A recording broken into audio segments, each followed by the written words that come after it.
हार्दिक स्वागत है career launcher modern institute में। ठीक है, आज हम अपने इंस्टीट्यूट का इंट्रोडक्शन देंगे आप लोगों के लिए। और ये इंस्टीट्यूट हमारा बरेली में है। ठीक है, और हम स्टार्ट करते हैं। जैसे कि हमारा अभी तो लॉकडाउन चल रहा है, आप लोग जानते हो। और हम जो क्लास स्टार्ट करने जा रहे हैं वो 10th की होगी। और अभी मैं साइंस पढ़ाऊँगा आप लोगों के लिए। तो मेरा सब्जेक्ट जो रहेगा वो साइंस का रहेगा और हमारी टीम है। और सबसे पहली बात कर लेता हूँ, मेरा साइंस का सब्जेक्ट होगा। उसके बाद शिवम सर का होगा जो कि आपका इंग्लिश का होगा। उसके बाद सुधांशु सर का होगा जो कि आपका मैथ का होगा। ठीक है, तो मैं आपका पूरा सिलेबस कवर कराऊंगा हाई स्कूल का। और उससे पहले आपके लिए कुछ चीज़ें बता दूं। हमारे यहाँ पर कंपटीशन लेवल की भी तैयारी कराई जाती है और आपको नर्सरी टू 12th तो मिलेगा ही मिलेगा। ठीक है, तो भी स्टार्ट करते हैं हम अपनी क्लास आज की।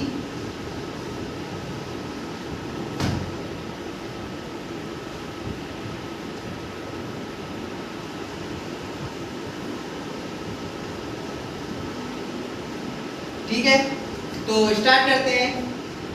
हम स्टार्ट करेंगे आज फिजिक्स, भौतिक विज्ञान।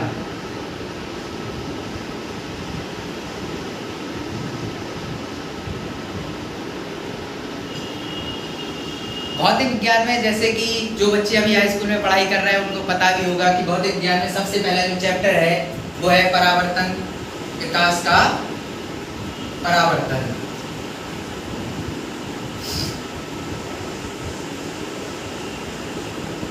तथा अपवर्तन।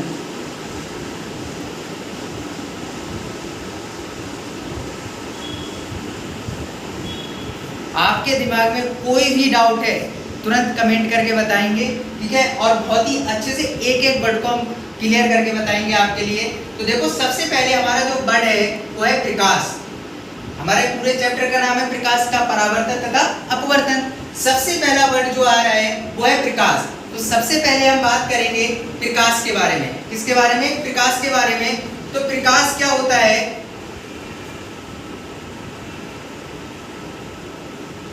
प्रकाश क्या होता है ये आपके लिए लिखना है। और वैसे तो आप लोगों ने देखा होगा, पढ़ा भी होगा। ठीक है, लेकिन क्या है, आपको नोट्स भी बनाने हैं। अगर चाहो तो नोट्स बना सकते हो। ठीक है, तो प्रकाश जो है वो क्या होता है? प्रकाश वह ऊर्जा है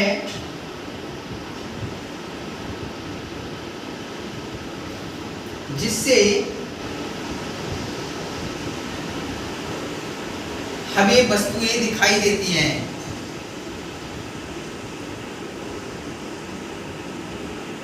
जिससे हमें वस्तुएं दिखाई देती हैं।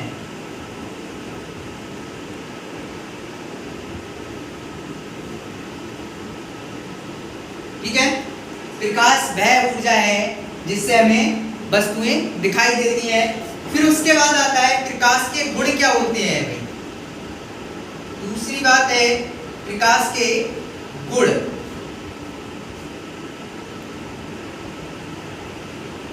प्रकाश के गुण में बात करते हैं। प्रकाश के गुण में नंबर 1 डालेंगे और लिखेंगे प्रकाश सीधी रेखा में चलता है। प्रकाश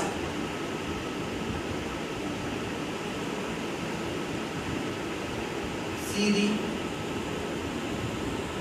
रेखा में चलता है। प्रकाश कैसे? सीधी रेखा में चलता है। लाइक आप जब सूरज से किरणें आती हैं वो कैसे आती है? एक सीधी रेखा में आती है, ना कि टेढ़ी ऐसे। ठीक है, तो क्या है? प्रकाश सीधी रेखा में चलता है। दूसरी बात, प्रकाश की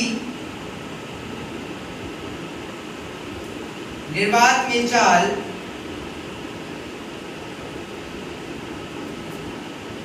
चाल 3 गुणा 10 की पावर 8 होती है। ठीक है, प्रकाश की निर्वात में चाल कितनी होती है? 3 गुणा 10 की पावर 8। फिर नंबर 3 आता है। नंबर 3 जो है वो आप लिख सकते हैं प्रकाश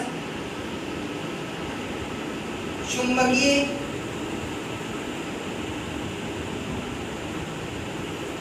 तरंगों के रूप में चलता है।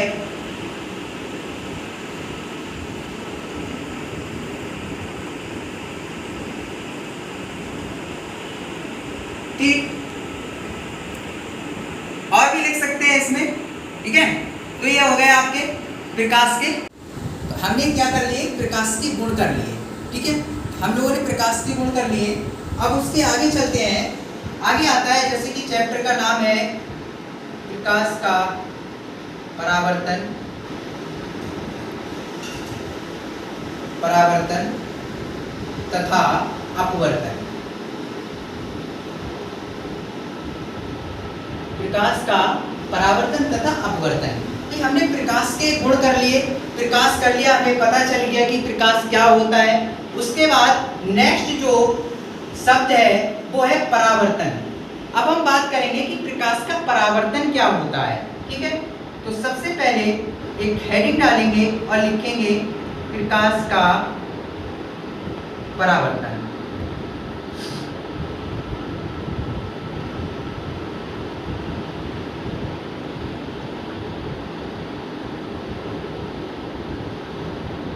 ठीक है, तो प्रकाश का परावर्तन क्या होता है?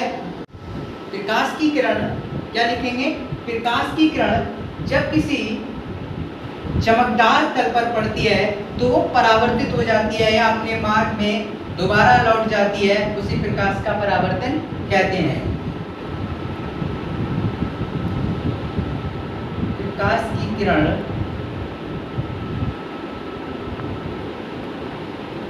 जब किसी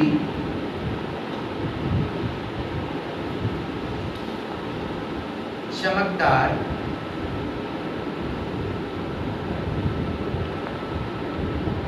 तल से, चमकदार तल जैसे कि दर्पण ले लो, समतल दर्पण ले लो, समतल दर्पण। प्रकाश की किरण जब किसी चमकदार तल से टकराती है या आपतित होती है तब वह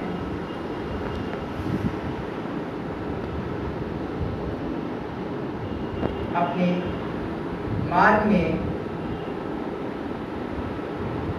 वापस लौट जाती है।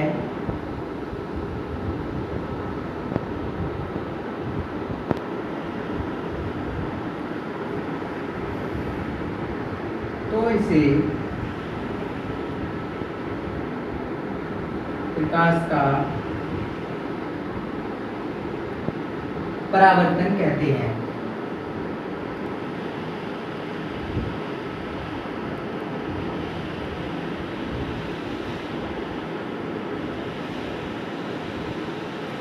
प्रकाश की किरण जब किसी चमकदार तल से, जैसे कि समतल दर्पण से टकराती है, तब वह अपने मार्ग में वापस लौट जाती है, तो इसे प्रकाश का परावर्तन कहते हैं। जैसे कि रख लो, ये आपका समतल दर्पण है और इस पे इधर ये पॉलिश हुई है।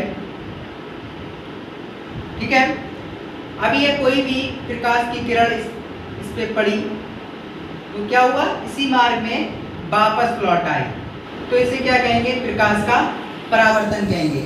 ये आपके लिए नेक्स्ट कराएंगे, जैसे कि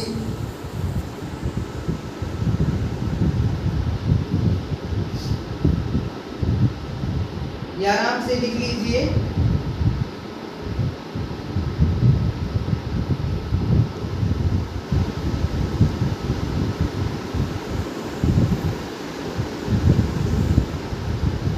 अब लिखेंगे प्रकाश के परावर्तन के नियम। प्रकाश के परावर्तन के नियम। विकास के परावर्तन के नियम के समझने के लिए सबसे मेन चीज ये है कि आपको एक आकृति बना लेनी चाहिए। जैसे कि ये समतल दर्पण है भाई, ठीक है, ये समतल दर्पण है, इस पे पॉलिश की गई है,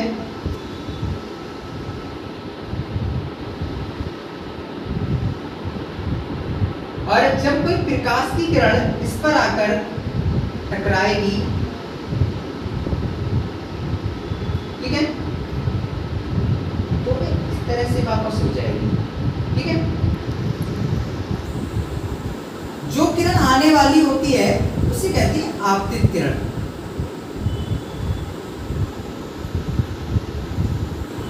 आपतित किरण, ठीक है। और जहां पर प्रकाश की किरण टकराती है उसे कहते हैं आपतन बिंदु। उसे क्या कहते हैं? आपतन बिंदु, ठीक है। अब आपतित किरण जब यहां से टकराकर परावर्तित होगी तो इसे क्या कहेंगे? परावर्तित किरण। परावर्तित किरण, क्लियर? अब यहां से एक लंब डाला जाता है जिसे हम बोलते हैं अभिलंब। इसे क्या बोलेंगे? ये होता है हमारा अभिलंब, ठीक।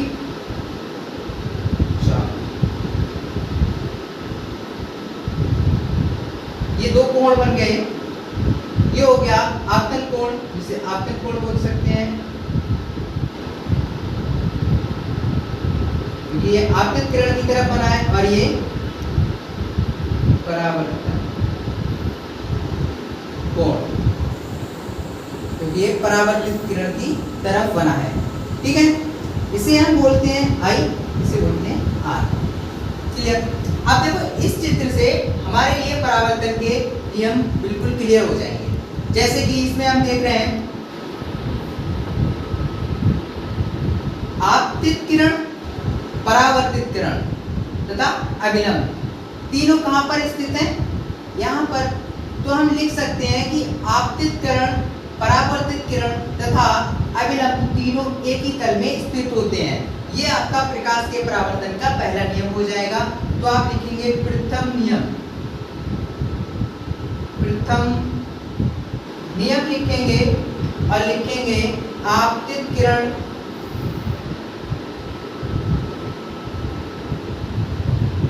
आपतित किरण, परावर्तित किरण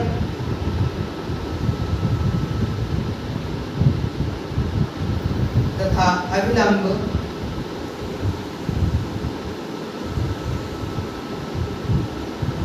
तीनों एक ही तल में स्थित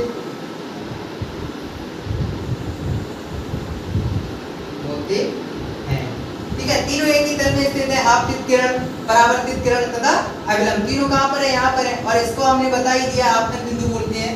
दूसरी चीज, अब इसमें दूसरा नियम है, द्वितीय नियम करके डालेंगे। द्वितीय नियम, द्वितीय नियम में लिखेंगे कि भाई दूसरा नियम है, आप देख रहे हैं आपतन कोण और परावर्तन कोण दोनों कैसे हैं? बिल्कुल बराबर हैं। कैसे हैं? बराबर हैं। तो द्वितीय नियम हमारा हो जाएगा कि आपतन कोण तथा परावर्तन कोण बराबर होते हैं। आपतन कोण तथा परावर्तन कोण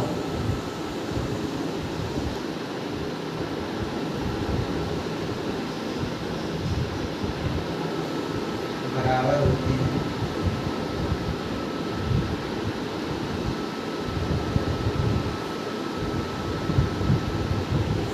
ठीक है, तो ये आपके प्रकाश के परावर्तन के नियम हो गए। क्लियर? अच्छा, अब आपके लिए एक चीज बता दें, जो बच्चे बरेली से बिलोंग करते हैं वो तो हमारे इंस्टीट्यूट पे आ सकते हैं। अब जो बच्चे बरेली से बिलोंग नहीं करते हैं, हम उनका भी सिलेबस पूरा कराएंगे। ऑफलाइन तो चल ही रहा है, तो आपको ऑनलाइन भी सिलेबस बिल्कुल पूरा कराया जाएगा। जैसे कि हम ऑफलाइन में कराते हैं, वैसे हमारे इंस्टीट्यूट की टीम आपके लिए ऑनलाइन में सिलेबस क्लियर कराएगी। ठीक है ना? तो आप डेली का क्लासेस देखते रहेंगे और अपने फ्रेंड्स हैं उनको भी दिखाएंगे, शेयर करेंगे ज़्यादा से ज़्यादा। चैनल को एक बार सब्सक्राइब कर लेंगे, ठीक है, और बेल आइकन को भी दबा लें, जिससे कि आपको सूचना मिलती रहेगी। ठीक है, जो भी वीडियो सर की हमारी, ठीक है, आएंगी वो आपको तुरंत पता चलती रहेंगी। और एक एक चीज़ को आपका एक एक टॉपिक बिल्कुल कंप्लीट कराया जाएगा, कोई दिक्कत नहीं होने देंगे।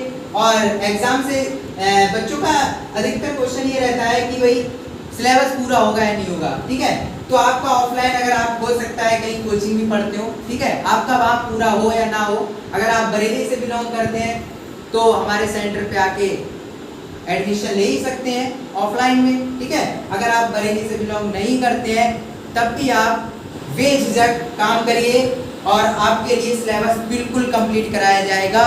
4 महीने में टोटल सिलेबस कवर करा दिया जाएगा। ठीक है ना? तो आज के लिए इतना ही रखते हैं। प्रकाश का परावर्तन आगे बढ़ाएंगे, ठीक है, नेक्स्ट वीडियो में। और तब तक के लिए भाई सबसे पहली बात यह है कि आप चैनल को सब्सक्राइब कर लेंगे और बेल आइकन को जरूर दबा देंगे और वीडियो को लाइक तो कर ही देना। ठीक है।